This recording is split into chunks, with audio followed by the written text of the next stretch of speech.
The last time we had you for a full sit-down interview on the Georgia vote was a year ago, and you made a little bit of a splash back then when you teased that you were looking at a Senate run. Flash forward a year to right now, and you announced some big news this week. Yes, we made a big splash this time because we are running and we are the candidate. We're the MAGA warrior who's going to help Donald Trump in the Senate, who is going to deliver on America First policies. You know, Georgians overwhelmingly elected Donald Trump president last year. They deserve someone who's going to support the president and who's going to support his America First policies. Who's going to make sure that we secure our borders. Who's going to make sure that we have a strong economy, that we have energy dominance. Who's going to make sure that we don't have men participating in girls sports. That's what we need, and unfortunately right now we don't have that. You know, I'm a MAGA warrior. I've supported the president and will continue to support the president, whereas John Ossoff is a MAGA trans who has voted in favor of having biological males compete with girls in sports. And I'm for the Georgians. He is not for Georgians. He's more aligned with AOC and with Bernie Sanders than he is with Georgians. You know, one thing I think folks who may hear this interview think as they listen to your answers, you're spending a lot of time talking about transgender folks who represent a very small portion of Georgia's population and the nation's population. Mm-hmm. With so much going on in the world, people are worried about the economy. There are wars overseas. There are the trade wars going on. Is this the top priority for you? It is one of the top priorities. I mean, look, for the last 4 years of the Biden-Harris administration, John Ossoff has been supporting them, open borders and DEI, all these other things that Georgians simply don't agree with. That's what I'm offering. I'm offering a true conservative who can help President Trump and his America First policies. We need energy dominance. We need to make sure our border's secured. And right now, there's apprehensions at the border are down 97% thanks to President Trump. We've got to stop the flow of illegal fentanyl that's coming into this country through those borders, killing and poisoning our citizens.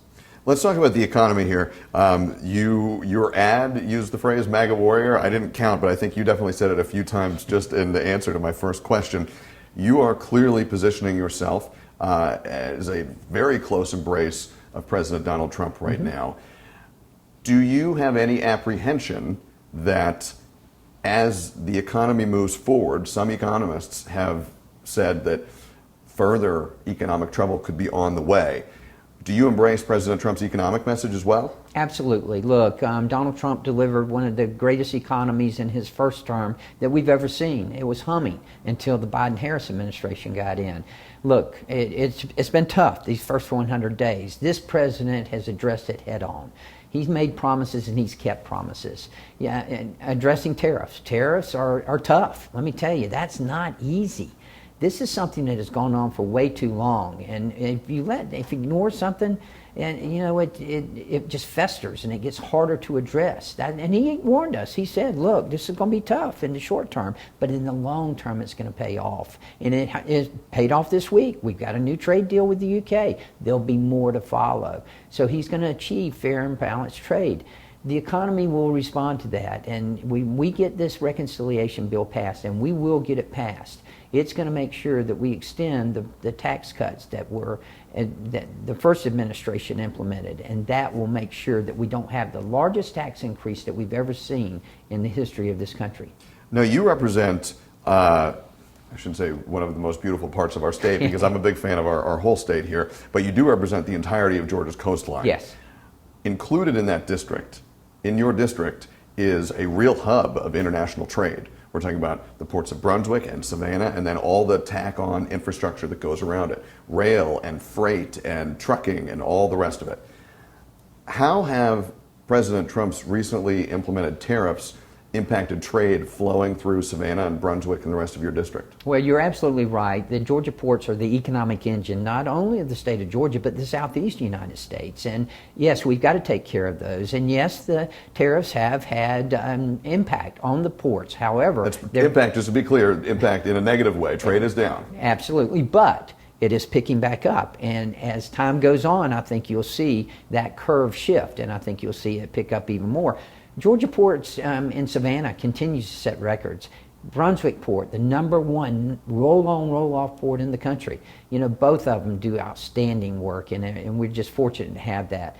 Yeah, there's a lot of uncertainty with a lot of the businesses, sure. In businesses, I was a businessman for 32 years. The one thing you don't want is uncertainty. You want to make sure that you know what's going to, the best you can, what's going to happen. And that's caused some problems. But again, the president warned us, it's going to be tough.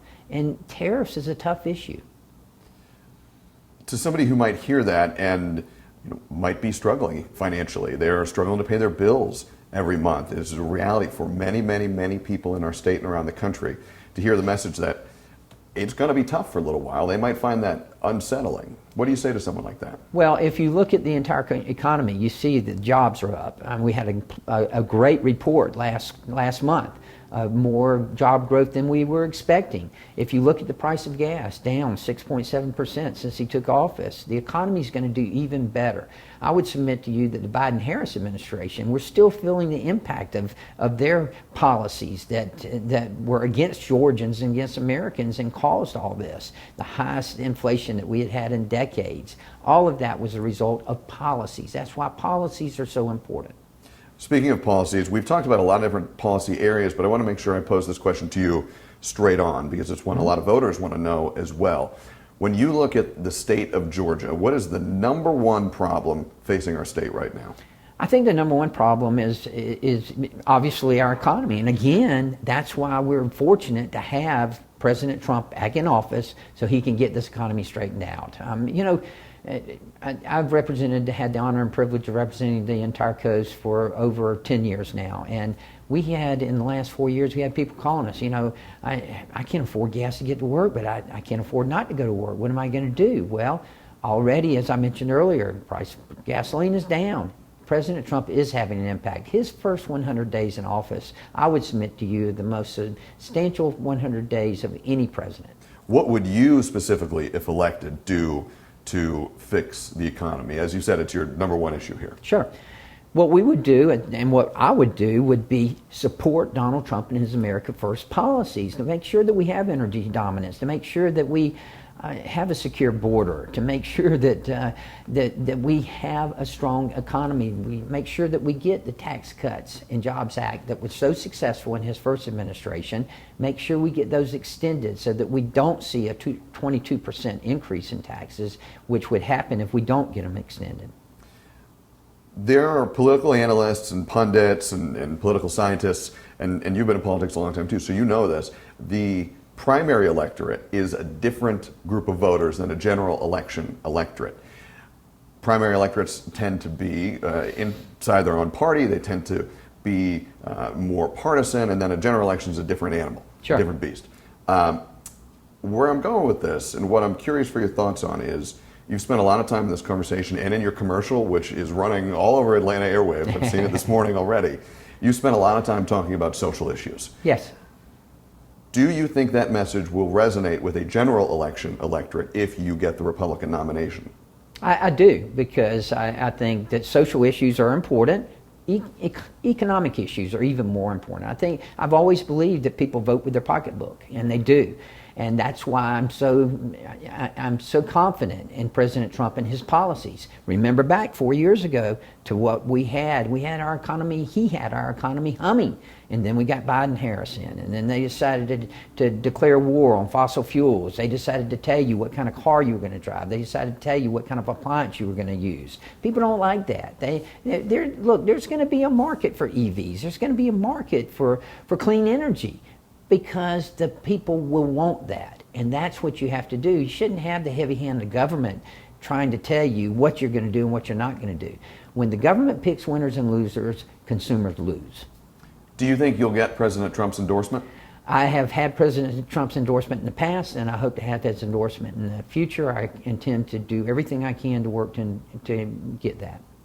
Let's talk about one bill that you introduced a few months ago that got a lot of attention. I saw your name in national headlines, and I thought, there's people are paying attention here. Yeah. I think you know what I'm going to talk about here. Sure. Back in February, you introduced a bill that would rename Greenland to Red, White, and Blue Land, and also authorize the United States government to enter into negotiations to acquire it. What made you want to introduce that bill? Well, first of all, let's talk about the benefit of it, the benefit to us and the benefit to Greenland. The benefit to us, obviously, strategically, it would be good for our national security. Also, the critical minerals that would be available there, that would in itself be enough to justify us buying that country. For them, they'd be part of the freest nation in the world. It'd be win-win-win for everyone. Now, they said they're not for sale. Well, and nobody's for sale until they're for sale. So let's just hold that thought.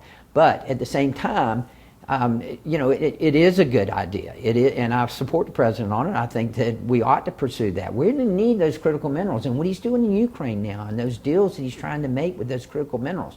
Right now, we're too dependent on our adversaries, i.e., China, for our critical minerals that are very important. And a lot of people think, oh, you're just talking about EVs, you're just talking about electric vehicles. No, they're important to our defense system and important to the microchips. All of these things are very important.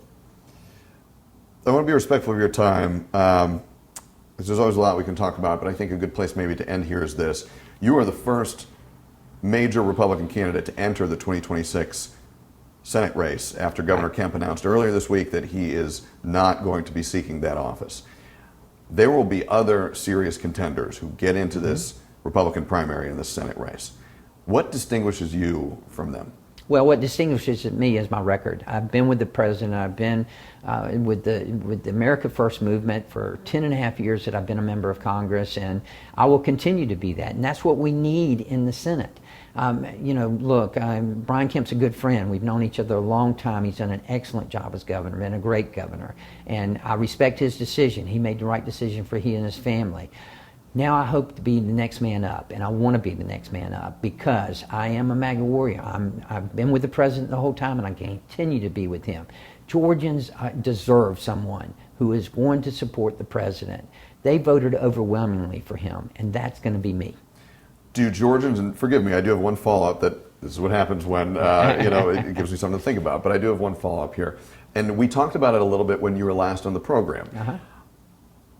You, when we spoke last, took great issue with the fact that all of Georgia's statewide office holders are Republicans, except for its 2 United States senators, who are both Democrats.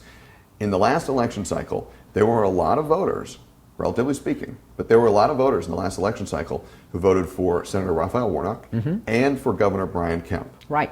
Is this an electorate that wants a partisan or wants someone who is more moderate? I think they want someone who is going to represent them and represent their values. And Georgians don't value, nor do they agree, that biological males should be participating in girls' sports. And they don't want to be told that they've got to buy a certain car. They don't want to be told they've got to buy a certain appliance. That's not what Georgians want. Georgians want someone who's going to represent them, someone who's going to support them, and that's going to be me. Congressman Buddy Carter, we appreciate it. Thank you.